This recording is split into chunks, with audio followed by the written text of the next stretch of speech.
3, 2, 1. What's up? Hello and welcome to another episode of The World of Japanese Cinema, the show where you come to for all your interests in what's new and what's classic with Japanese film. I'm joined again by my good friend Adam. Cheers, everybody.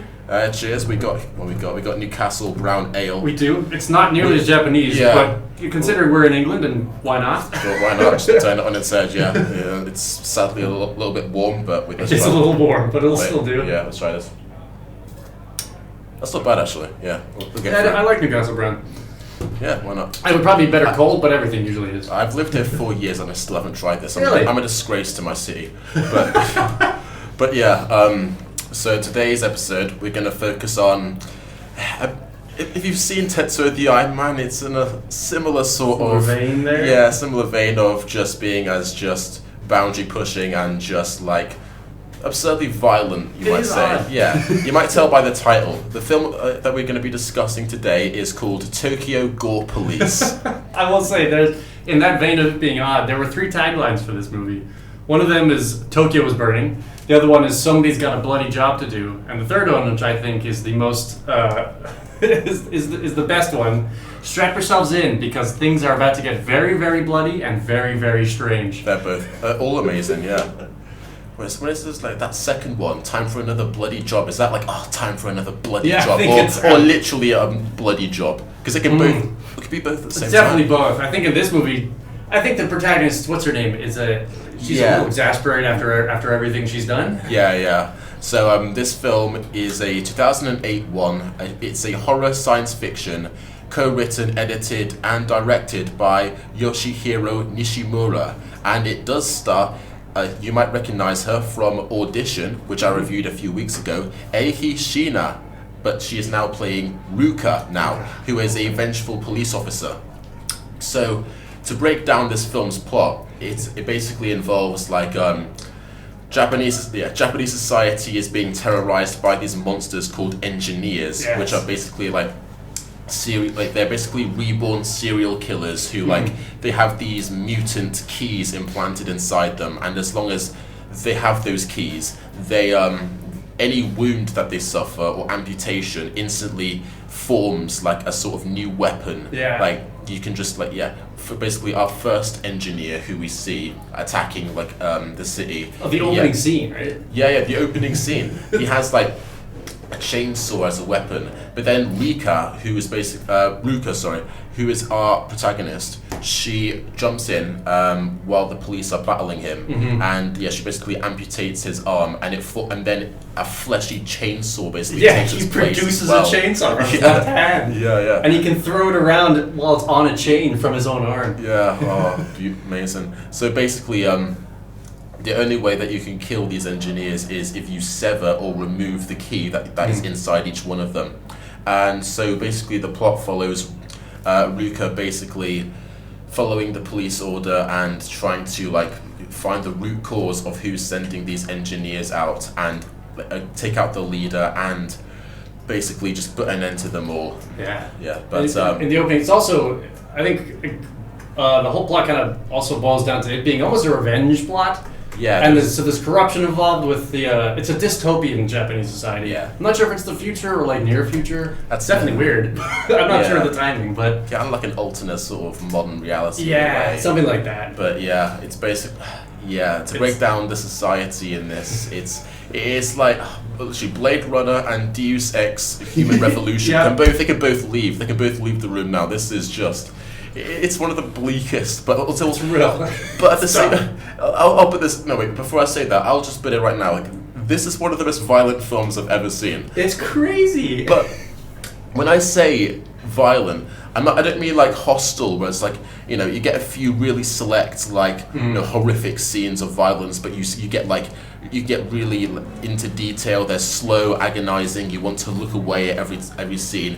It goes the opposite side. It's so ridiculously indulgent in all its violence. It's just you might wince a little the first 10 minutes, but if you can get through that, you become desensitized to it because it's the most comedic level of just fake blood and just geezers of everything. Just the screen is basically 90% red, it's red the whole entire time. Yeah, this it's is balls to the wall and immediate. Like you said, the opening scene. There's a chainsaw being thrown around, and at one point it goes into someone's mouth. Like yeah, it's that's just, just it gets intense, yeah. and it becomes. I think at a certain point you don't even clearly you notice it, but that's almost secondary to everything else going on. You're kind of impressed or like thinking about what can they do next. I remember being about halfway through this thing. And going like, what? Like this can't get weirder, and then it did. Yeah. It's the bizarre telling as well. So it's not just violent. It is very strange. There's a couple. Yeah. It's like it deals with mutants and mutations as well, with not just these engineer keys, but just in general. Yeah, literally, it has a very sort of strong theme of like body horror going through it. So you might relate it to like films like The Thing or something. But oh yeah, totally, I can see that. Yeah, because there's a scene. Well, unlike the other, to break it down, I haven't mentioned this yet. I don't have a script in front of me at the moment. This is all completely just freestyled this, and this is my first review like this. So yeah, we're just gonna go through in this new kind of style. But it kind of works for this film as well because there's not much going in the way in terms of a plot, really. Yeah. For this, you can literally just look at each scene like. And just look at it as its own, just like bizarre conception. Skit, yeah. Yeah, every scene is basically, other than a very basic plot that goes through because Ruka, she wants to avenge her father. Yes, in the opening scene. Yeah, but there's some corruption in the police force. There's a mastermind behind the engineers. You have that very basic plot, but almost every scene in between is just like inexplainable, even in the context of the film. It's just admirable in how the director just does not care and he wants to just push every boundary. He wants to like break every taboo basically, and it's just unbelievable. Yeah, he had a vision for, I think, so he had done other movies before this, and I think you'll get into that as well, but, sorry, excuse me.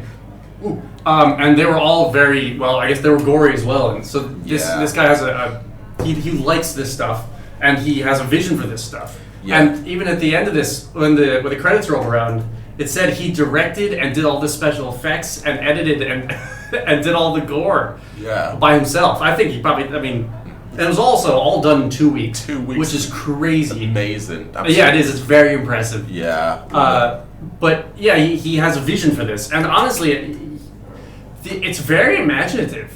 The way that these mutants are mutated. I remember at a certain point there's a woman with a crocodile mouth for legs. Yeah, because she gets her bottom half taken off. I was gonna like go into that because it's very kind of plays in with a whole, not horror but kind of weird sort of tension in a way, because like you have this scene where this man's gonna get like kidnapped to be one of the engineers, but then one of the women who's working for the boss turns out to be an engineer, and yeah, of course, as you say, she gets like her bottom half like cut, and so, but the thing is, he like ends up just crawling away wounded and stuff, and there's this long corridor, and then half of that corridor is taken up by some glass, but it's slightly blurred, and then you see her just like shuffle like back, like kind of like naked, but like she's just like shuffling backwards on the ground, and like but then grudge. but then the more that she crawls out, the more like distorted you can see her start to get in like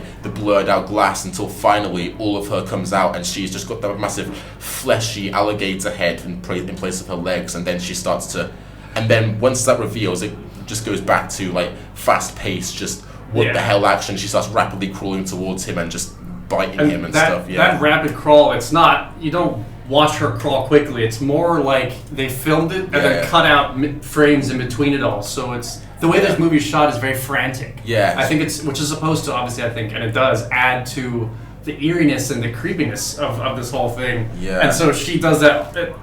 It's almost like the lights were flashing quickly and you saw only the bright lights. She does that kind of crawl up to the screen, up to this guy, and that happens multiple times throughout the movie with this interesting way of shooting it to make you feel more uneasy about it. Yeah, it definitely has that sort of technique of just real rapid shooting and just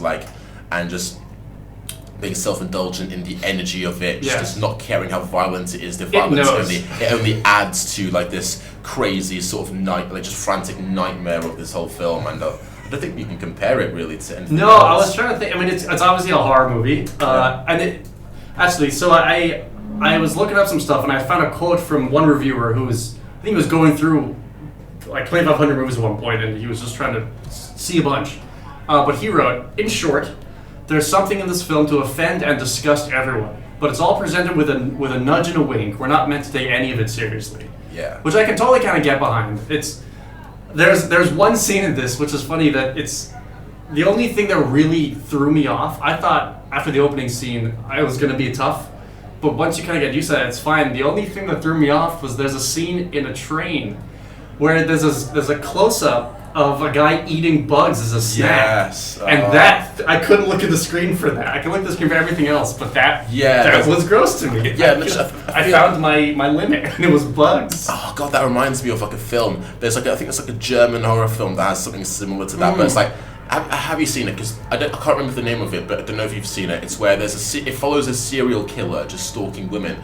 But there's this one time where he's in like a cafe and he's eyeing up two women, and he orders just like a sausage, and then he starts eating the sausage, but there's lots of just all the sound effects of him chewing are just amplified, and it's just the close up on him eating with his mouth open, and just like all that sound effect. It's just horrific. Yeah. And it's like he remade that scene specifically, but with bugs instead. Yeah. Like, of course, mealworms, they're protein healthy. Well, exactly. But I don't need to like just get up close in that shit. It's a little intense, but it's.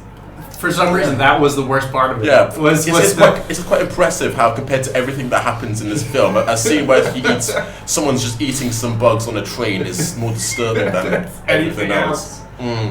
So, what do you think? Do you think you could tell me the plot right now of the movie? Well, if anyone really you shouldn't really care about spoilers too much with this. No, okay, yeah. So, should we do spoilers now, or should we wait 10 minutes, or just spoiler later? Yeah. Okay. Well, basically, a quick rundown of. Yeah. So Ruka, she's just very a disgruntled police officer, like looking to get over her father's death, but wanting vengeance and seeing who's behind it. Assassination.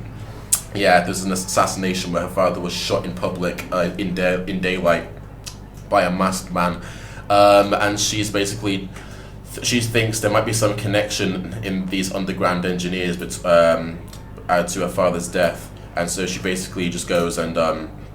She finds the ringleader, who's basically a mad scientist who's doing it for an unknown reason, and but in doing so, when she finally confronts him, she realizes that there has been some corruption in the police force, and then ends up being that her father was actually a retired a police chief who I forgot what exactly he does, but the police chief wants to the current police chief wants to take him out because I think he held like risks or something. There might have been a public privatization of the police. He didn't want privatization of the police. Literally, yeah, he didn't want privatization, so they planned to have him assassinated, and that also had a personal connection to the ringleader of the engineers.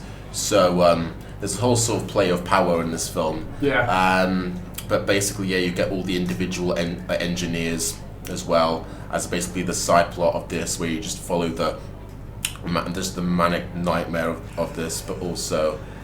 Yeah, you get in each victim you sometimes get some weird kind of scenes where like you connect with the victims in like really weird scenes before they're murdered. That there's this girl who's like a prostitute as well before like an engineer like has her for an experiment, and it's just there's a very weird scene involving involving a scene where it's funny because it's a very out of nowhere scene between like two people, and then this pimp just busts down the door, and she's like, "It's overtime money. Here, pay me for overtime. I called you over the phone to know that your time was almost up." And he was like, "Oh, sorry, I couldn't hear I couldn't really hear the phone." Right. And this guy's just stark naked, like, "Sorry, I couldn't hear the phone." And it's like, "Money now, you go." And it's just came out of nowhere. Yeah, because I think like two people like came in at two of like the worst scenes. Yeah, like it's like your girlfriend and like one of our flatmates like they came in at one scene where a guy has like a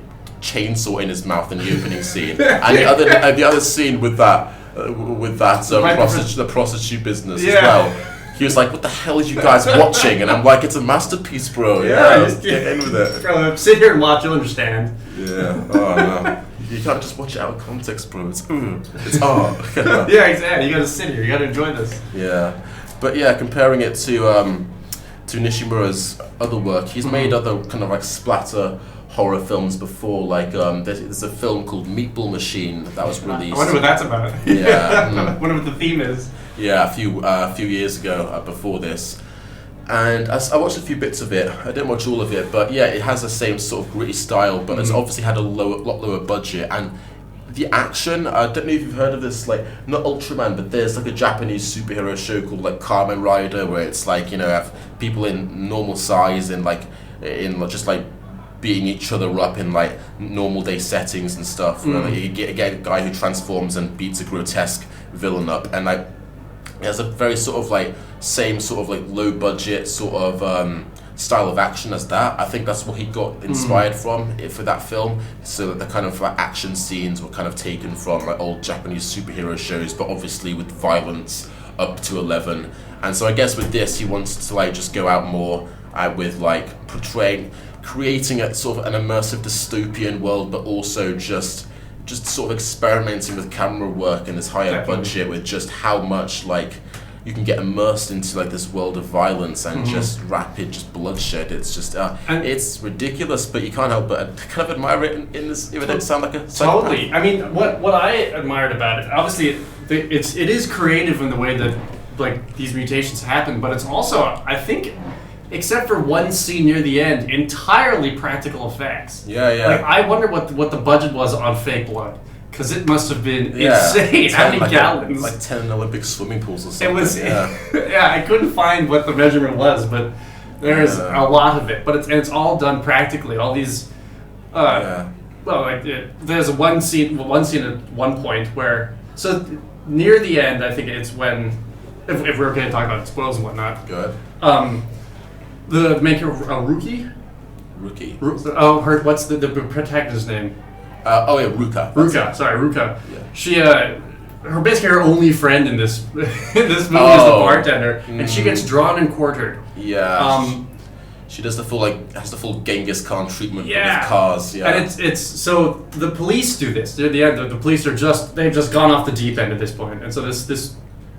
The Tokyo Gore Police, who I think it's because like their name. I think it's like any sort of person suspected of being an engineer has to be killed in public, but their methods of execution get increasingly just horrific. Yeah, and I think to highlight how off the deep end they go, they actually, when they do the draw and quartering, they face all their cars towards her, not away from her, so they watch this happen. Yeah.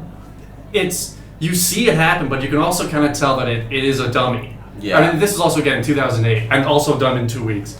So it's impressive, as well as, like, I love how it's all done with practical effects. Yeah. Definitely. And it's cool how they were able to put this all together, and honestly, pretty well. Yeah, really well. Definitely, yeah. You have the whole, like, there's like the Japanese genre called tokusatsu, where it's, like, practical action and stuff, but, yeah, the practical effects were done quite well. Like, if you... did I show you a little bit of Tetsuo the Iron Man? It's like that. It's like a late 80s, early 90s film on a really, really low budget, but it's all practical effects. But the amount of detail they go into, the amount of like the clever usage of sped up motion that's sort of also seen in this film. It's also really well done. It's also very violent, but also very immersive as well. You can tell it. You can obviously tell like, where the effects are, but at the same time, just seeing the craft put into it. There's clearly love and thought put into this. Yeah, definitely.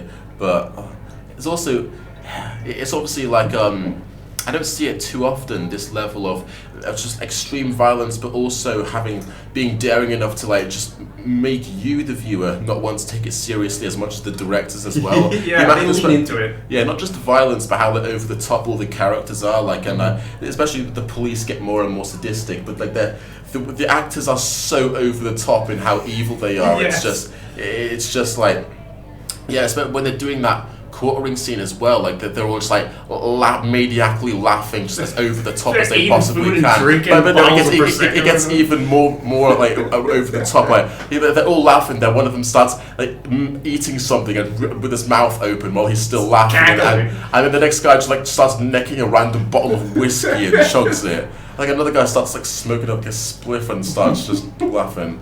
Also, yeah, if that scene kept on going, what happened? That one of them starts like clipping his toenails while Yeah, laughing exactly. as well. It's just, let's take it too long. I have other things I need to do today. That starts doing a crossword and shit. There's also, every so often, there's these commercials that happen throughout Yeah. it. And I think, I read somewhere, I think that that was done in a way to almost bring it back from how violent everything else was, and kind of way to bring it back down to being a little more jokey. Because they were more comical. Yeah, definitely. They were definitely more comical with what these odd commercials, still violent, but comically violent. It kind of plays into the whole dystopian thing, embracing it in more like modern day, but also with a twist on it as well. Because like the sort of like things that people feed society in that age, like you get these like people are advertising blades and stuff, but it's presented really cutesily as well. Very oddly cutesy for what they're advertising. Yeah, but also you get like the police doing like public executions on like and uploading it to the TV, but it's presented very in a very patriot like sort of way. Yeah, it was like, here's a serial killer, and they turn to the camera to watch them gun it down, then turn back to the camera. And like with a grin, like protecting your country always and always. Serial killer dead, and it just flashbacks for a little bit. Yeah, it's those salutes to the camera. Yeah, little twist. Oh god, yeah. But yeah, what do you think was your favorite scene in terms of body horror and stuff? Favorite scene in terms of body horror? I don't. Oof. Well, I really did like that, like the way that they made how creepy that alligator lady was. Definitely. The end scene, the boss battle at the end was hilarious as well as the chief of police. Wonderful. Yeah, literally the chief of police. There's the final battle where she finally meets the big boss, and he's presented like as just this kind of massive samurai overlord. He has a katana. Yeah, he has this. He doesn't have like a mask or anything, but he also has like a speaker right in front of him that just gives him a megaphone voice, which is kind of hilarious because you can clearly see the speaker just standing out. But yeah, basically they have a sword fight, and it's like your usual final boss sword fight. But then she amputates his legs, and then he's bleeding out, and so he takes out 2 random syringes and injects them into his legs, and you're thinking, okay, in any other film they would just like sort of like instantly heal his legs to stop him bleeding out, but instead what they do is they make his legs start bleeding even more, and until his legs are like geysers of blood, and I'm just like, excuse me, what the hell's like? Okay, so that's not healthy. That's not helping, is it? This is the opposite of what you want. But then eventually you start realizing what's going on. The blood is now going at such a high pressure that he forms like rocket boosters out of his legs from it. It started, making the noise of a jetpack. And he rises up in the air and cackles, and he just like charges over the sword, and he like shouts, "Here I go!" And he literally flies around with his legs spewing. Yeah, here we go. And at that point, it was hilarious. It was funny and a little grotesque, but mostly funny because at that point you've seen everything else. Yeah. And it was great, and even his second. The battle, the fight she had right before that. He has like a sort of like a gimp, but she's like a quadruple amputee. Well, she kind of like walks on like just her amputated limbs and stuff. Yeah. But then it's introduced like he kind of like walks her around like on a chain. It's like his gimp dog and stuff.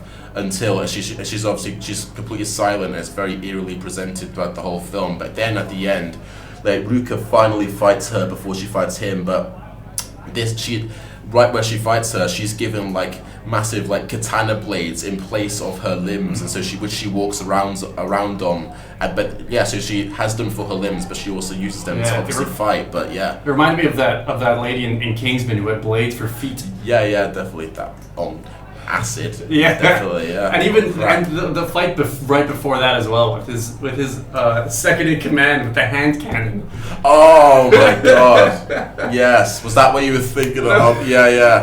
He has a literal hand cannon, as in like he has a massive like a 2 meter tall sort of like revolver chamber, but he clones his hand like 6 times and puts each severed hand into one of the revolver cannons and fires them at Ruka. And just they're basically like massive. His fists are massive like cannonballs thrown at him. And then he says it's going to be his final move, and his final move is turning all of his hands into middle fingers and then throwing it. Yeah, launch them at her. Oh, Just, beautiful. And there was a great scene with his demise, which is there's a wire right in front of Ruka because she now has this mutant arm thing. Yeah. She shoots out and the middle finger goes to the wire and hooks on the wire each of these middle fingers. Yeah. I think it's 4 or 5 hands that have been shot, and it very slowly, slow motion, turns. Hooks the hands and turns them around and goes right back at the guy. It goes on for like a minute of each one of them just go doing like it's all in slow motion. It's so weird, but it's hilarious. It's in slow motion, but I also think that what they did was they filmed a very close up of a guy walking towards it and then walking around it slowly. Going. Yeah, I guess it all kind of like helps you. You know what's gonna happen, so you get more and more like built up to like the final just fuck you sort of the fuck you of 6. Yeah, the big boss goes giving himself the finger 6 times. It's amazing. So yeah, it's this movie clearly has it knows what it's doing. Like it's very aware of what it is, which is clearly a very gory, but like with like that review said, like have a wink of the nudge, Aaron. It's taking you along for the ride, and you know you're on this ride, and you know what this ride is. Yeah. But it's very interesting to see like where it goes. Absolutely, yeah. I've seen a few kind of Japanese splatter films, but I think this is definitely the one where it has the best kind of world building, immersions, where you're kind of interested in the plot, but you're also kind of not taking it seriously as well. But you're also immersed into it because you don't know what kind of taboo kind of creativity like he's going to do as well. But it's like, Mr. Nishimura, I'd seen a film of his like quite a long time before, quite a few years ago. It's like my uncle introduced me to one of his films. It was called Vampire Girl versus Frankenstein Girl. I hadn't seen this, but I saw his other credits. Yeah. I saw that. It was made about a year after this film, but it was made on a much lower budget. And I think so. Going from the massive dystopian world building of Tokyo Gore Police, he does it in like a high school setting. But one of the girls, she's like a vampire, of course. Well, yes. But yeah, but then she quite forcefully makes this popular guy like her boyfriend. He basically blackmails him into like eating a chocolate filled with her blood, so he becomes half vampire. And she said, "You need to become a full vampire now. You can become a. You can't half-ass this. You gotta whole-ass this." Yeah, literally. Yeah. If you don't become a vampire with me, I'll kill you. But if you want to become a vampire, here, drink my blood. And he's like, "Okay, I don't want to die. Here, drink my blood." But then the popular girl who also wants him, her dad is like the janitor. No, not the janitor. No, her dad is like the science professor, but he's also a witch doctor who works in the school, and he's basically Dr. Frankenstein and stuff. And so then like he's doing a lot of really kind of hilarious, but also really twisted sort of experiments and stuff. And then eventually she, the popular girl, accidentally falls off a roof and stuff, and then her father's like.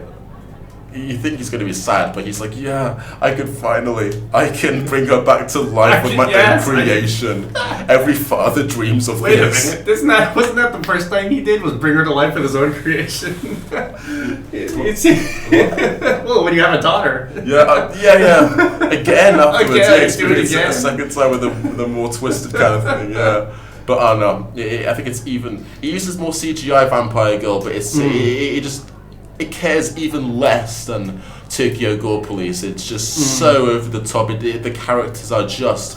There's no attachment to any of these characters. They're just there to give a hell of a ride and just to be laughed at. I bet it's still fun though, isn't it? It is. I watched that many years ago, but I've watched it a few times and I still love it. It's just... incredible, See, it's like because you can still tell that he cares. Like the director absolutely cares of what he's doing. He just knows what it is, but he still put clearly a lot of work and a lot of love into these things. Yeah, absolutely. Yeah, he loves his practice. Yeah, he's definitely a unique director. That's very true. He made a few films I haven't seen actually. I've only watched those three, but there's like Machine Girl. I believe there was another film with a Hishina, but they're all in a similar sort of vein of like splatter horror. And yeah, it's kind of funny because it's a bit of like a niche sort of genre, really. This because compare it to like a horror film Audition that I reviewed that also starred a Hishina, where she has a very distinct sort of energy with her in her roles. She always plays a really stern sort of like real kind of serious characters, and in Audition she played like a girl who signs up to a dating film, and the director asks her out and she plays along with it. Then there's a twist like where she ends up being like a bloodthirsty psychopath basically, and she holds him captive, and there's a few really similarly horrific sort of scenes, but those scenes they're treated really seriously. They're very few, and they're fully you're supposed to feel horrified at them, which is obviously the sort of horror that people would be more used to. But compare it to this, like she basically plays the same sort of character in this. Like she has the same sort of energy to her, but it's done like in a contrasting way. When it's just like there's so many scenes that are 10 times like more extreme, but at the same time you realize that's the kind of energy that it's going for. It's just in context it's almost less than that. It's just the biggest definition of escapism. Yeah, she does. She plays it very serious, and I feel like most of the characters do for the most part, unless there's like one particularly. There's one bit where one of the police officers who has gone to this prostitution place, he gets killed. Well, kind of, and then he gets turned to an engineer, and he goes back to the police headquarters, and he has certain appendages have all become weapons. Yeah. And so, he goes on a rampage there, and it's all played again fairly in a way like in universe fairly seriously. Like the cops who are fighting this rogue cop with certain appendages as weapons. Would you believe that as an exact feature, that as an exact replication of a scene in Tetsuo the Iron Man? Really? Literally. Which one came first, Tetsuo? Tetsuo was 1989, yeah. Yeah.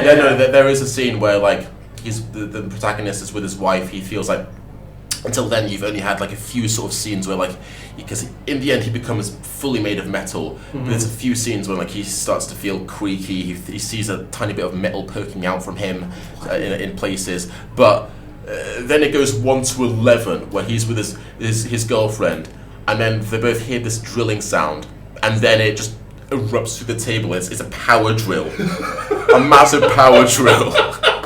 This was made at a time where this could get you like just slandered and shit, but now it's just like, it's a nice little homage to that scene, I didn't realize that. So clearly he wasn't. How can something so just out of nowhere and grotesque be such a wholesome little tribute to an old film? I want to believe that the guy who directed Iron Man movie, when he watched this movie, went, "Aww." Yeah. You thought of me.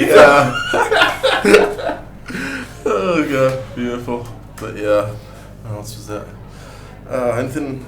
Well, any other bits? There's actually, that's another thing.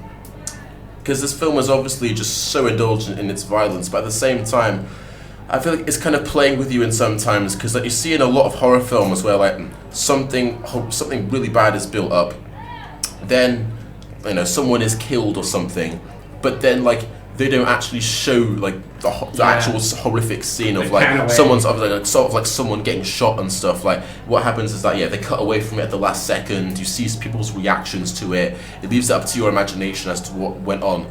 And so it kind of plays with you, like thinking it's going to do the exact same thing. Because there's this one scene where someone is set up to be assassinated. It's really slow. The gun is pointed up really kind of slowly. It's really dramatic. Then you get a close up on the gun firing, and you get a lot of people's reactions and just being in horror. You think it's going to cut away, but instead it cuts to what looks like a load of like red microwaved bubble gum coming from this guy's shoulders, and it's like, what the? Fully popped head. It's like, what the? What is happening? Oh. Yeah, it doesn't lean away. It really, this film lives up to its name in every aspect. If you go into this movie thinking it's not gonna be that gory, you should probably watch a different movie. Yeah, definitely. It was released in, I think we said 2008, October 3rd, 2008. I could not find box office for this. Me neither. No, I mean, to be fair, you did more research than me. I just looked through like BDMI and Wikipedia. I just looked through them to see this, but I couldn't find it on them. Well, I saw that it did win Best Asian Film at the Fantasia Film Festival in Canada in 2008. Oh, I guess so it seems like it. Well, yeah, and then a lot of other. It got on Rotten Tomatoes as an 81% fresh rating and a 61% audience score. Which is usually it's the other way around. I feel like, where the critics will rate something less than the audience. Absolutely, because those sites are really kind of general. Really, they're not catering to like fans of this genre. Everyone will probably just be blown out of their seat, just not knowing what to expect. The fact that most of them reacted positively. Well, so I think overall, I think they're for the most part right. It is a fun movie, and I'm glad it won the best film in that film festival. I think it was released in a couple of the film festivals, and it was released in Japan, obviously.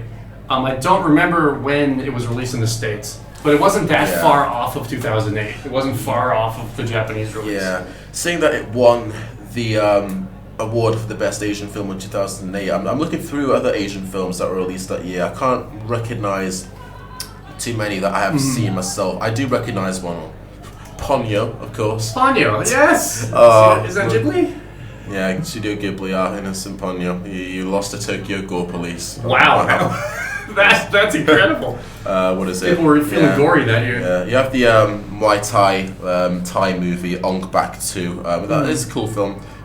The first Ong Bak's the best though, so I'm not surprised really. I mean, there's nothing else that year that can compare to it. So, all hail to Tokyo Gore Police. Tokyo Gore Police is the best. Oh, yeah. I also like the fact that the production company that produced this movie was called, I think it's his production company, not entirely sure, but it's called Fever Dream, which really works for this movie. It encapsulates everything this is. Amazing, if you woke up from a fever dream and this was your dream, I would not be surprised. Yeah. This is imagine just like being on drugs or something and watching this film. I might make more sense. Yeah, actually, to be fair, that could be true. Yeah, they will flip the script on that. I also the guy has cannons coming out of his eyes. Of course. Yes. Yeah. Oh, duh. That's naturally what's gonna happen. There was a lady who had, I thought, so there was that one of the bad guys, has these cannons that come directly out of his eye holes, and he can shoot things. Yeah. And there's a lady later on in the movie that had these elongated eye tube things, and I thought that they'd be a perfect match. They should have fallen in love, I think. You know, it's a messed up film where like you're struggling to remember a scene where someone had like massive eye appendages as weapons, but I can remember her now. Amazing. But it also seemed to me that the police seemed to work from a lot of their building. They did not use their space very well.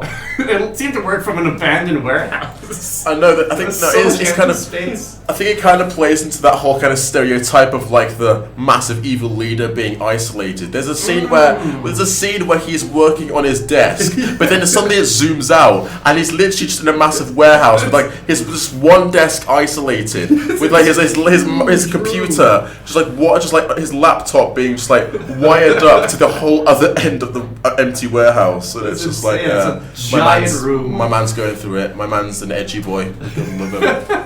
He's a lone wolf. You don't understand him, but this film kind of also plays with like. I guess it is kind of that thing. Yeah, it kind of plays with a few other kind of film stereotypes, especially with our when you finally meet the big bad, but they also have like maybe like a little secret to them, or like a reveal where she meets the chief of the engineers, and like it's like a massive confrontational battle, like shadowy down a corridor, and like he's like in a leather jacket saying, there are things that you do not understand, the whole like monologue stuff. This is like it's a quarter into the movie-ish. Maybe half. Yeah. She's like, when she says the whole "how dare you," so it's you all along, and it's like but then like they fight for a bit, then like he basically like rips his scalp off, and then like that's when he gets the two eye cannons. It's literally like massive like 1400 sort of cannons just like crowding from his eyes, and then he just like starts firing cannonballs, and it's just amazing. It's a twist that it's not just a twist, it's a twist on that whole kind of cliche stereotype of meeting the big bad, and it's just it's amazing. It does it all very well. It does it all very well. I do have to say, and I did enjoy it. I wasn't sure if, when you put it on and that opening scene happened with the chainsaw going around. I wasn't sure if I was going to enjoy the rest of the No, yeah, literally, because I remember, like, admittedly, I did have a few glasses of wine in me when I put up the film suggestion. I'm like, Adam, okay, so my next podcast, I'm reviewing a Japanese film, but I don't know which one I'm going to put forth. I'm like, there's this horror film from the 70s called Onibaba. It's pretty good. We could do like a nice cozy Akira Kurosawa film. Then I had like a couple of more swigs of my drink, and then I'm like, there's this Japanese film that I watched a few years ago. I think you'll like it. Tokyo Gore Police. Yeah. We can just go balls to the wall. It's all out action. Yeah. Because the thing is, I've forgotten like how just 1 to 11 it opens up with. Because it's like first few seconds, like the first engineer, like he's just using his chainsaw and just cutting down a load of people, and it's like, was this I'm thinking to myself, was this a mistake? Oh no. Yeah. But yeah, I'm glad to feel like you started getting into it. After I mean, do you want me to turn this off, bro? Or, no. With a movie with the name of Tokyo Gore Police, you got to know what you're getting into. I didn't assume it was going to be a flowery movie. Okay. I also, to be fair, I didn't assume it would be that much to the wall. But once, like you said, you know what you're getting into. Sit down and you accept. If there are any radio people listening in who are maybe a little bit concerned that I didn't put a disclaimer in, sorry for that. I completely forgot. But at the same time, it's your fault for listening in. When I mentioned the title, you should have turned this off. I'll be honest. We watched it with English subtitles. Yeah. Subtitle, of course. I don't think there's an English dub of this, but yeah. Yes, I blame you. It's your fault. Yeah. What else? Are there any other scenes that we didn't? We're about like 30 minutes left. But yeah, any other scenes that you think really stood out to you, or any other sort of moments? I did. I'm trying to think. I mean, same. Well, so the movie was it's an hour and 50 minutes, which I don't think I really felt it. Like, did you feel like it went that long? No. I think it drag. It didn't really seem to drag because it was just so intense and constant. Yeah, literally. I read a review of this saying it went on for maybe 20 minutes too long, because I think any sort of film of this caliber should like be at max 90 minutes. But I disagree with that. I think it did its own thing. I didn't feel it dragged, to be fair. Yeah, because of course, if there's a film with its whole running thing is just like obscene violence the whole way, I can understand it can get tiresome. But with this, I felt there was enough variety in its like grotesque creativity to drive it. Yeah, especially. And there was a couple scenes of actually a little bit of plot building when the protagonist, when she meets the big guy or whatever, and they have a chat and have some revelations. Yeah. There's a slower moment. There are slower moments of world building and plot moving areas. So it isn't fully constant. Yeah, it's not. But it does, quickly after that, it does go back into it. But there are, I can, in a way, I can see what they meant. Maybe 20 minutes ish. But honestly, I don't think I would have changed much. I don't. I think it was pretty good for the length it was and for what it was doing. Yeah, definitely. I feel like they definitely put enough work into the actual characters and gave it some more like proper depth in order to to make it worth its while. And it's not just for show. There's a proper story to be told here. If you compared it to Vampire Girl versus Frankenstein Girl, where it's just a load of it's just nonsense all the way through. It's just high school stereotypes and a horror film stereotypes thrown in. I can understand someone getting bored with that, but with this now, I can definitely see it going its way. Okay.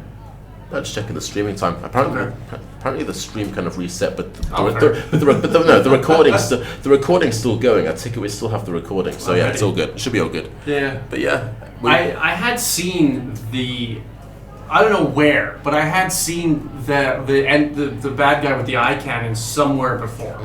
I have seen an image of it. I had seen maybe a clip or something somewhere. When I saw that happen, it clicked something in my brain. So I think that some of these, it's memeable. Yes, I think in some capacity it's a little memeable. But I think that this has stood a bit of a test of time. I mean, it's honestly, I thought it was. It's not that old entirely. What the hell is it now? 16 years old? Yeah, 16 years old. Yeah. That's it. Yeah. So yeah.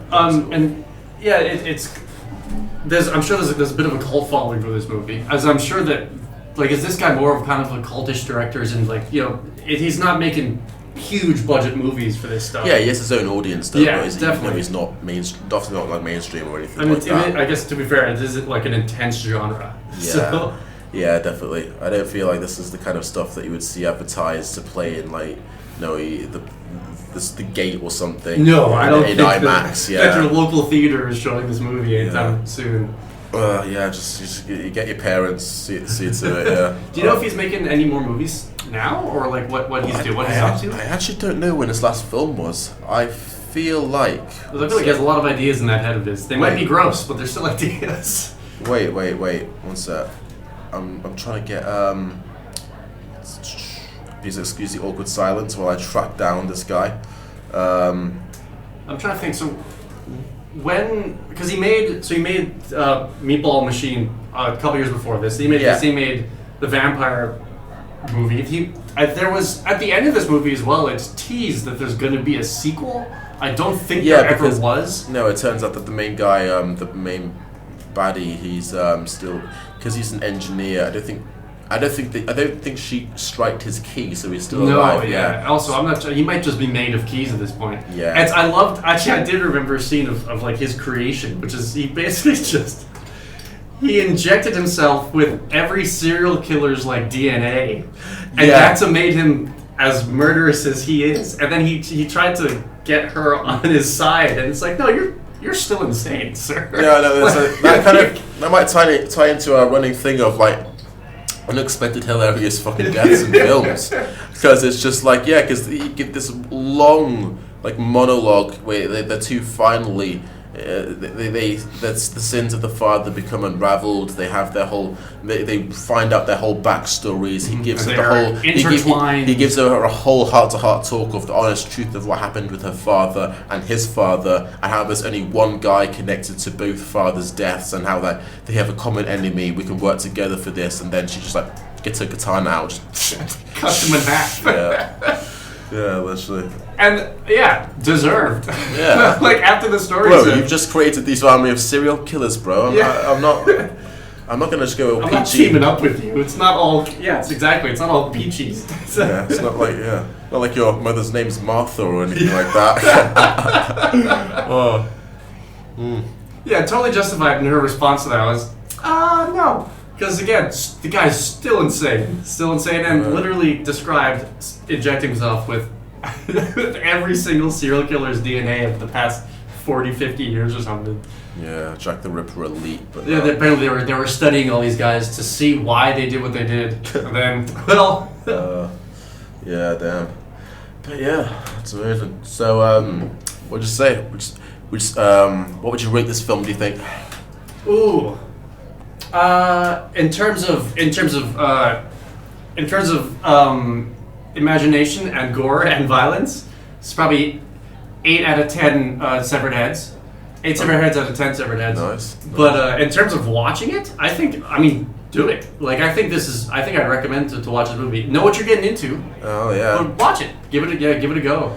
Yeah, I think maybe you should watch. Anyone interested in this, maybe you should watch like a few like stills or a few images just before you get in. If you look up the film on Google Images, the pictures that come up, that gives you a good indication as to what you're getting into. I'd recommend that, because if you're anyway queasy to like blood or anything, I'm not a queasy guy, but even that bug scene that threw me. So oof, but yeah, definitely. But yeah, with that, I'd say, should we call it a wrap for this one? I mean, sure. Yeah. Any closing thoughts, or we're ready to head out? I'm done with this brown ale. Yeah, I'm about to be finito with this Newcastle, this Newquay. Yeah, bro. I liked it. I don't know if I'd watch it again, or if but not because it wasn't good, but just because it's intense. Yeah, it takes a bit of energy, bro. I think I would though. After a while, I give it some time. I'd see it again. I'd see it with friends. Yeah, definitely. So maybe play a drinking game with it. Yeah, it's a good film to introduce people to, definitely. But yeah, I enjoyed it definitely myself. I will say I watched a video of the death toll of the death counter. How many people do you think died in this movie? Oh, that's a good question actually. I'm thinking maybe at least maybe about 60. See, I thought it would be around there as well. I watched the death counter. It's like 37, which is crazy to me. I know, really. That's like it. They had enough blood for 60. Let me tell you. Oh no, yeah. Full whole army in that point. Yeah. So amazing. I'll say it does feel like more deaths than there are presented, but yeah. but there you go. Beautiful. Okay, cool.